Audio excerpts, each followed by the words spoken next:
casi todas caras nuevas. Bueno, vamos a iniciar.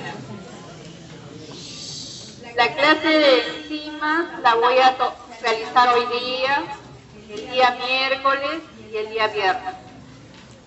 Son 5 clases, hoy día dicto 2, el miércoles 2 y el viernes 1. Y con eso concluí. ¿Ya? Como me imagino, el doctor Saldívar ya les hizo proteínas, ¿sí? Entonces, en base a ese conocimiento, nosotros vamos a poder entender mejor de qué se tratan las enzimas. Pasas primera diapositiva. Como sabemos, las enzimas en su mayoría son proteínas. Y por ende, si son proteínas, tienen que tener las propiedades que cumple toda proteína. Es decir, se desestabiliza a cambios bruscos de pH, a altas temperaturas. Me quito esto y hablo porque parece eco, ¿no? Vamos a probar a ver si ustedes me escuchan. Pero tiene que hacer silencio para que yo pueda hablar bien y ustedes puedan escuchar. Bueno, las enzimas son proteínas casi en su totalidad, a excepción de las ribosinas. Y por ende, si son proteínas, las enzimas van a sufrir todos los efectos de cambios de pH, temperatura y la acción de otras moléculas para que cumplan su reacción. Las enzimas, como sabemos, catalizan reacciones químicas para la sobrevivencia celular y por ende la sobrevivencia del ser humano en este caso. Sin las enzimas, los procesos biológicos serían demasiado lentos y la célula no podría obtener la energía necesaria para sobrevivir. Un ejemplo muy facilito y que lo vivimos a diario es el efecto de la deficiencia de lactasa. Cuando nosotros tomamos leche entera, tenemos un gran aporte de lactosa. Y como la mayoría somos parcialmente deficientes, es decir, tenemos poca lactasa, entonces la digestión de la lactosa es lenta o hay veces no se realiza, lo cual nos causa una serie de malestares estomacales que nos hace espantarnos de la leche. No queremos beber leche. Salvo ahora la otra alternativa es de consumir leche sin lactosa, que como no está, no ocasiona ningún problema. ¿Sí? Entonces, imagínense, ese es un problema que nosotros vivimos. Ahora, ¿qué pasaría si a la célula llega un sustrato y ese sustrato no lo puede oxidar, no lo puede metabolizar? Entonces la célula generalmente cuando entra un sustrato, de ese sustrato va a sacar energía o va a sacar moléculas más pequeñas que le van a permitir sobrevivir. Tal es el caso de cuando entra la glucosa a la célula. Vamos a recordar glucólisis brevemente. Entra la glucosa a la célula. ¿Qué es lo que tiene que pasar? Primer evento, glucólisis, biología general. La glucosa, como tiene un transportador, entonces puede entrar o puede salir si es que queda como glucosa. A ver si se apagan los celulares. ¿Sí? ¿Ya lo apagaron? Ya. Por favor, es que ustedes me hacen perder tiempo. Deben apagar sus celulares al entrar o dejarlo en vibración nada más. La glucosa entra a la célula con la finalidad de ¿qué? ¿Para qué entra a la célula? Para obtener energía. ¿Por qué nosotros comemos? Porque nos falta energía. ¿Por qué nos da hambre en las mañanas? Nos da hambre al mediodía y nos da hambre en la noche. Porque tenemos hambre porque está bajando los niveles energéticos.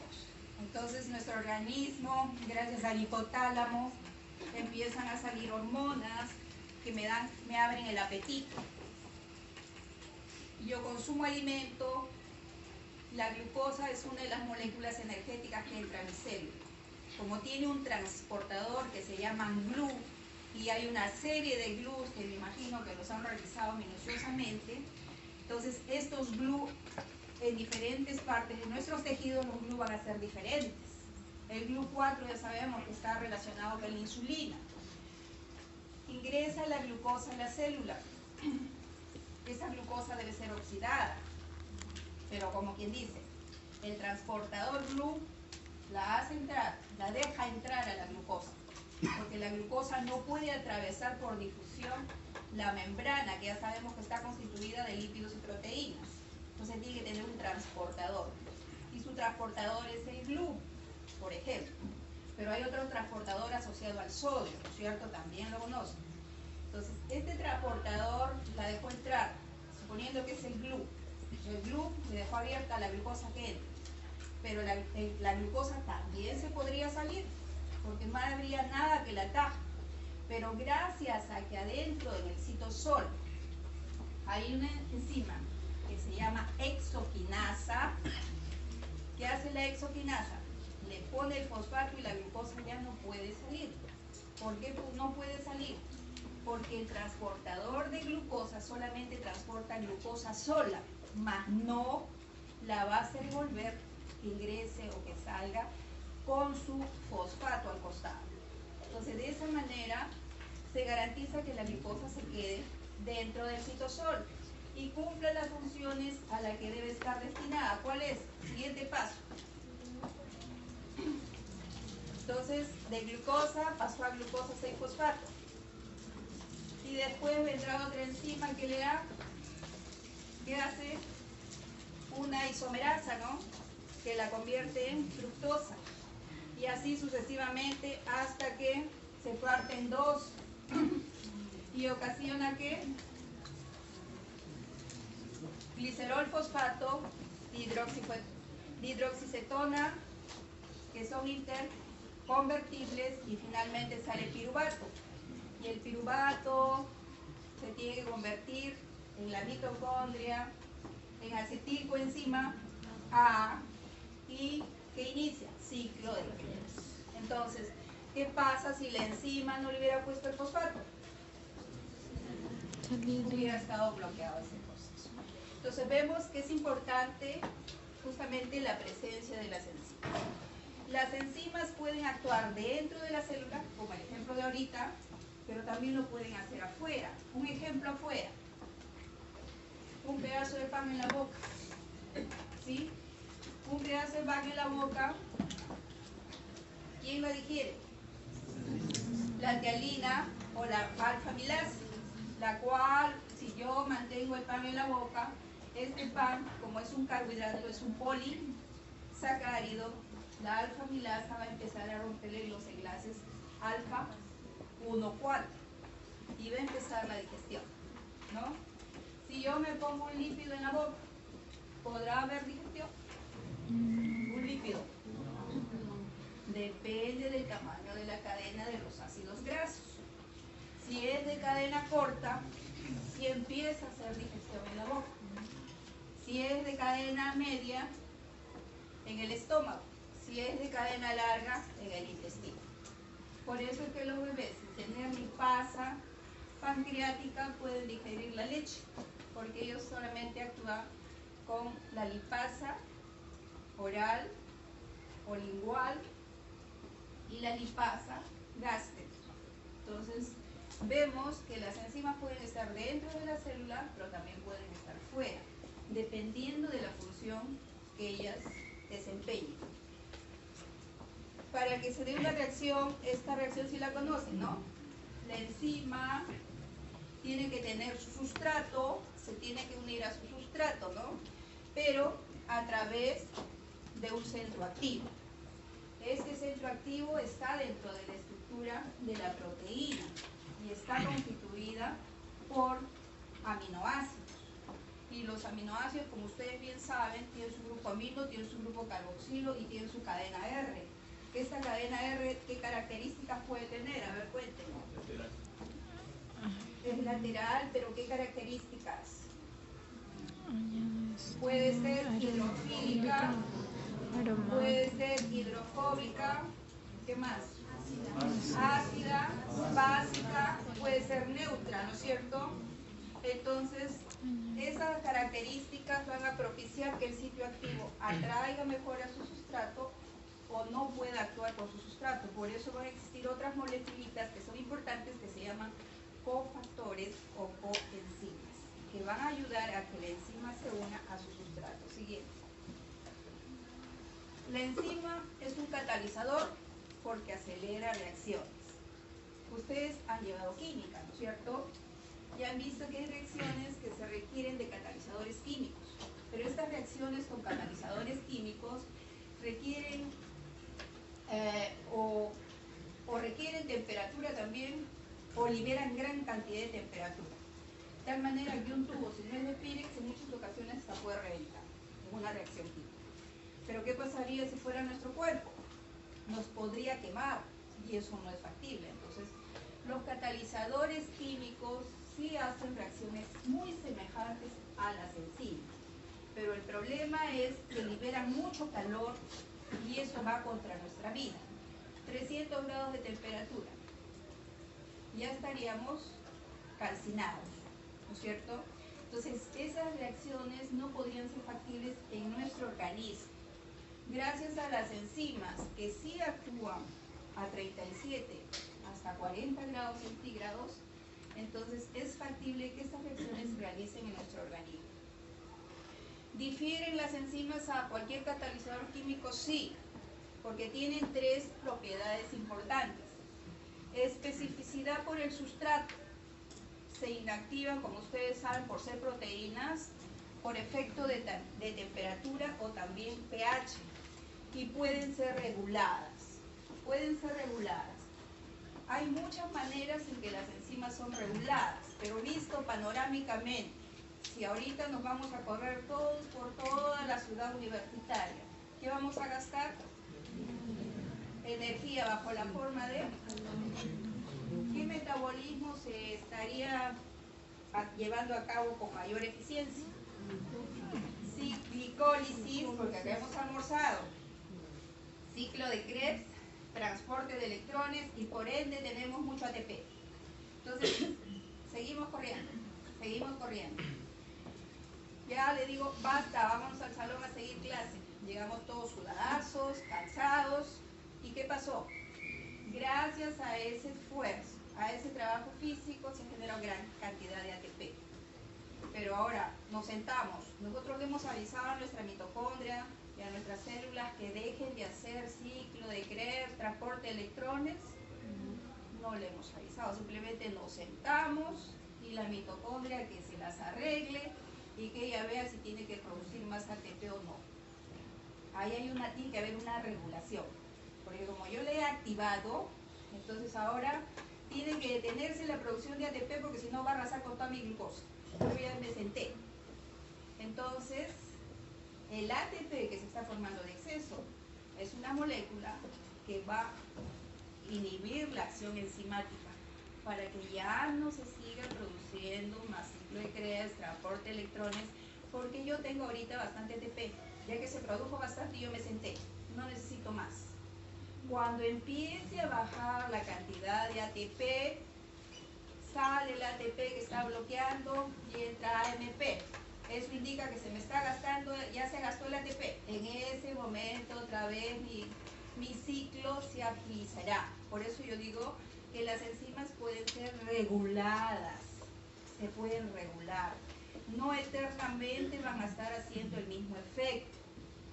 Y en ese caso sería una inhibición alostérica, porque esas enzimas son alostéricas, como vamos a ver posteriormente. Hasta ahí, entendido, ¿sí? Seguimos. Acá creo que, a ver, un clip más. Una enzima puede, imagínense lo rápidas que son, puede transformar hasta 1000 moléculas de sustrato por segundo. 1000 moléculas por segundo. Entonces son rápidas, muy rápidas. para todo el sustrato que nos comemos nosotros, imagínense. Hay veces a las 3 horas ya no tenemos nada, 2 horas no tenemos, dependiendo de lo que hemos comido, ¿no? Sabemos que el vaciamiento gástrico va a demorar si yo como más lípidos, ¿no? Entonces voy a tener más tiempo, mi digestión va a demorar y las enzimas, por supuesto, van a demorar en actuar. Seguimos. Características generales, por lo que ya hemos visto, son termolábiles, ya saben, su actividad depende del pH del medio. ¿Por qué depende de la actividad del pH del medio? ¿Por qué? ¿Negativo o positivo?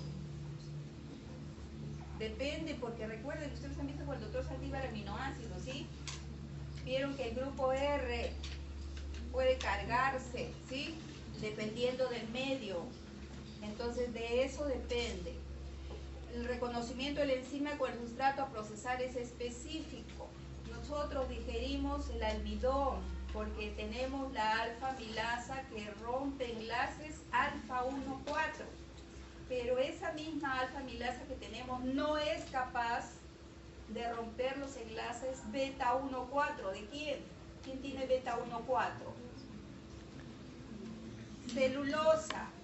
Por eso es que nosotros la usamos como fibra nada más. La celulosa es fibra, porque no la podemos digerir. Nuestra enzima rompe alfa 1,4, no rompe beta 1,4. Y la celulosa tiene beta 1,4. Entonces es muy específico. Es eficiente, ya hemos dicho, hasta 1000 moléculas, y están sujetas a gran variedad de controles. Controles celulares, controles genéticos, controles alostéricos. Antes, como yo le decía, es una enzima alostérica que va a ser regulada. Hay momentos incluso que no solamente la regulación va a ser alostérica, sino que son simultáneamente alostéricas y hormonales, por ejemplo.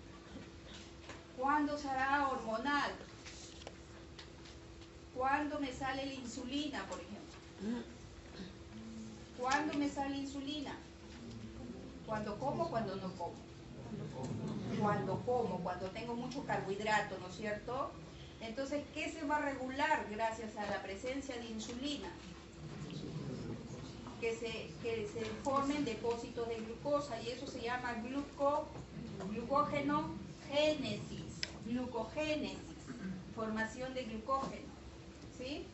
Y como ya sé que tengo mucho glucógeno y no puedo almacenar más de aproximadamente 75 gramos, pero me he ido a una fiesta infantil y me he comido todos los dulces que he podido, entonces tengo gran cantidad de glucosa. Ahora, ¿qué va a pasar eso? Eso tiene que ir a otra vía para que se convierta en ácidos grasos y luego en triglicéridos. Entonces, por eso decimos que están sujetas a gran variedad de controles, que los vamos a ir aprendiendo en estas clases, pero los vamos a ir reforzando y aplicando en todo lo que venga metabolismo próximamente. Siguiente. Como todos los catalizadores, aceleran las reacciones químicas. Son efectivas en pequeñas cantidades. No sufren modificaciones químicas irreversibles durante la catálisis. Quiere decir que ellas entran y salen como entraron. Solamente transforma al sustrato. No afecta la posición del equilibrio en una reacción. Ustedes se han visto química y saben que una sustancia A se puede transformar en B a una velocidad de formación de A y B y a una transformación de B hacia A. Y ese es un equilibrio. El estado inicial y final de los mismos siempre va a ser el equilibrio, simplemente que se va a lograr que sea más rápida la transformación del sustrato en producto. Esa es la diferencia. Seguimos. Especificidad enzimática. Como hemos dicho, las enzimas son específicas. Sin embargo, hay una especificidad absoluta. Tal es el caso de la acetilcolina, que se va a transformar en colina y acetato. La acetilcolina es el sustrato. Los productos de esta reacción es colina y acetato. ¿Y cuál será la enzima? Acetilcolinesterasa. Esa es la enzima. La acetilcolinesterasa actúa sobre la acetilcolina, que es un neurotransmisor, ¿no? Pero en la presencia de agua para hidrolizar este sustrato. Y lo hidroliza en colina y acetato. Entonces, la acetilcolinesterasa es específica, tiene especificidad absoluta porque ese es su único sustrato. En cambio, la hexoquinasa que hemos visto hace un rato, ella acepta otros sustratos, no solamente a la glucosa. ¿Ya? ¿Seguimos? Ahora, especificidad amplia. Esa es la glucosa, la glucopiranosa. Y vemos a la hexoquinasa. ¿Qué le hace la hexoquinasa? La convierte en glucosa 6-fosfato. Le pone el fosfato en la posición 6. Pero, recuerden acá, está entrando ATP. El ATP en este momento no está actuando como una molécula que gracias a la hidrólisis de sus enlaces de alta energía va a ceder energía para que se produzca el proceso, sino está actuando como un segundo sustrato, ya que está cediendo su fosfato. En ese caso, esta reacción se dice tiene dos sustratos. El primero, ¿cuál será? La glucosa. Y el segundo sustrato sería el ATP, porque el ATP va a cederle el fosfato para que se fosfate la glucosa. Y eso lo hace la hexoquinasa. Como yo les decía, tiene amplitud en sus sustratos. La fructosa también puede ser atacada por la hexoquinasa. La manosa, glucosamino, la 2-desoxiglucosa, a KM diferentes. ¿Qué son KM? Ahora lo vamos a aprender, pero para que tengan una idea, es la concentración del sustrato en la cual la enzima logra alcanzar la mitad de su velocidad máxima. Es la concentración del sustrato en la cual la enzima muestra la afinidad que tiene por el sustrato. Cuando el KM es chiquitito, eso indica que la enzima, con ese poquitito de sustrato, fácilmente logra la mitad de su velocidad máxima. Eso quiere decir que tiene mucha afinidad. En cambio, hay sustratos que tienen un KM grande. Eso indica que tienen que estar en alta concentración el sustrato para que recién la enzima logre la mitad de su velocidad máxima. Entonces eso indica que no hay mucha afinidad, ¿ya? Entonces, eso es lo que va a hacer la diferencia. Pero vemos acá que la hexoquinasa tiene varios sustratos. Va a tener un KM diferente para cada sustrato. Entonces, cuando llegue un poquitito del que más le gusta, del que tiene más afinidad, a ese inmediatamente lo va a transformar. Sin embargo, su acción, ¿cuál es? De la hexoquinasa. ¿Qué hace? Fosforilar, fosfata la glucosa, va a fosfatar a la fructosa, puede fosfatar a la manosa y a los otros sustratos. Seguimos. ¿Cómo es así que se lleva la reacción enzimática? Química. Tenemos nuestra muestra, la tenemos que someter al mechero, para que el mechero que le dé calor y a eso haga que las moléculas vibren y se puedan intercomunicar, se puedan enlazar, rompen enlaces, formen nuevos enlaces. Y esa es la energía que yo requiero para que este sustrato que estaba inactivo se transforme en algo, en un producto. Si en una reacción, por ejemplo, sin enzima, por ejemplo, se requiere 529 grados de temperatura. Pero si está la enzima, no se requiere eso. No se requiere. Aparte, nuestras células no soportarían esos grados de temperatura. Las enzimas lo que disminuyen esa barrera energética, porque este es demasiado calor, por ejemplo, que se necesitaría para que estos reactivos que están inertes se transformen en el producto. La enzima le baja esa energía, esa barrera energética. Entonces ese reactivo necesita menos energía para convertirse en producto. Por eso, por ejemplo, en el caso de la hidrólisis de urea, que necesita 30 kilocalorías por mol de urea para que se transforme, ¿la urea en qué se transforma? En amonio y CO2, solamente va a requerir 11 kilocalorías.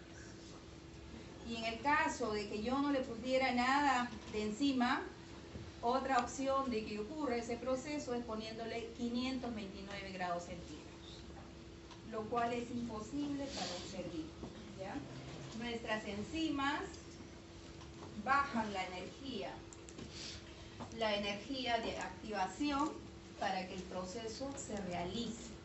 Eso es lo que hacen, disminuyen. Si necesitan mucha energía, ahora necesitan poco. ¿Cuánto es ese poco? Puede ser el necesario, los 37, puede ser la ruptura de un ATP para que dé energía y proceda el proceso de transformación de los reactantes en un producto. Y la enzima no se dañe, porque ya saben ustedes que la enzima es una proteína, y si le altero mucho la temperatura la desnaturalizo, y no puede desnaturalizarse. Si le hago cambios bruscos de pH también la puedo desnaturalizar. Entonces la enzima va a salir tal cual entró. Seguimos. Las enzimas se unen a los sustratos reduciendo la energía de activación. Cada enzima tiene una forma única con un sitio o centro activo en el que se une con el sustrato, encaje perfecto. Después de la reacción y la enzima, el sustrato y la enzima se van a separar cuando liberen su producto. Las moléculas enzimáticas, se vuelve a repetir, no se alteran después de la reacción enzimática. Vemos ahí, salen los productos y la enzima queda intacta. Si tú le echas más sustrato, la enzima puede seguir catalizando, modificando ese sustrato. Seguimos. ¿Por qué cumplen función catalítica las enzimas? Gracias a que se fijan estereoquímicamente con el sustrato, transformándolo catalíticamente a esto. Esto debido a que, como hemos dicho, los grupos R de los aminoácidos van a participar, y en el caso de las enzimas, su centro activo, aparte de participar su grupo R, porque ya sabemos, el carboxi y el amino, ¿en qué están ocupados? ¿Qué están haciendo en una proteína? El carboxi y el amino. Enlace peptídico. Lo único que queda que puede reaccionar es el grupo R, ¿no? O el grupo, la cadena lateral. Entonces la cadena lateral es importante porque esa es la que también le va a dar la carga al centro activo. Pero además, vamos a contar, en algunos casos, algunas enzimas van a tener grupos prostéticos. ¿Han escuchado hablar de las proteínas conjugadas? ¿Qué tienen las proteínas conjugadas? Grupos prostéticos. Aminoácidos más grupo prostético. ¿Y qué es el grupo prostético?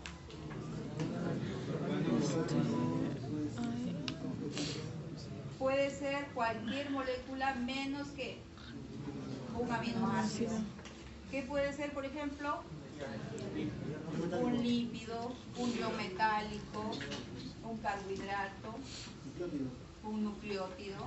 Entonces, cualquier molécula que no sea aminoácido, su grupo prostético. Cofactores que también los vamos a analizar, que son importantes para que la enzima, sobre todo algunas enzimas, reaccionen. Y las coenzimas, que las más conocidas son el NAD y el FAD. Las coenzimas, y estas provienen de vitaminas del complejo B. Entonces, hoy se hace mucho énfasis en el consumo de nutrientes. Antes decía, come tu proteína, tu carbohidrato y tu lípido y vas a estar bien. Ahora, ¿qué nos dicen que debemos agregarle? ¿Qué debemos agregarle? Nada de sal. Sal viene con la carnecita que te la comas. Si no le eches sal, ya tiene sal.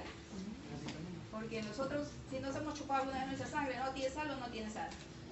Si yo me como mi bistec, ¿tiene sal o no tiene sal? Así no le eche, ya tiene sal. Porque es de res. Y la res también tiene su cloruro de sodio. Entonces, ¿qué necesito? Frutas y verduras, porque ahí van a estar los cofactores y las coenzimas, ¿ya? Frutas y verduras. Profesora, pero la fibra no la digiero. Sí, pero junto a la fibra, ustedes han estudiado biología y saben que están los cloroplastos, saben que está el licopeno, las antófilas, ¿no? Y las vacuolas, que pueden tener gran contenido de moléculas. Y las coenzimas también están en muchos vegetales. Por supuesto que están en las carnes animales también, pero sino que animal más vegetal, complemento mi dieta y la balanceo completo, de tal manera que no me falta ni un cofactor, ni una coenzima, ni una proteína, ni un carbohidrato, ni un lípido. Entonces, eso es lo que se busca. Por eso que la dieta moderna son 5 raciones, ya no 3 las que nos obligaban a morirnos de hambre desde las 8 hasta la 1 para comer, desde la 1 hasta las 7 para cenar y de ahí a dormir. Esas mismas 3 alimentos, esas 3 raciones, digamos, ahora las debemos dividir en 5 raciones para no morirnos de hambre. Es decir, la misma cantidad de comida, pero más chiquita.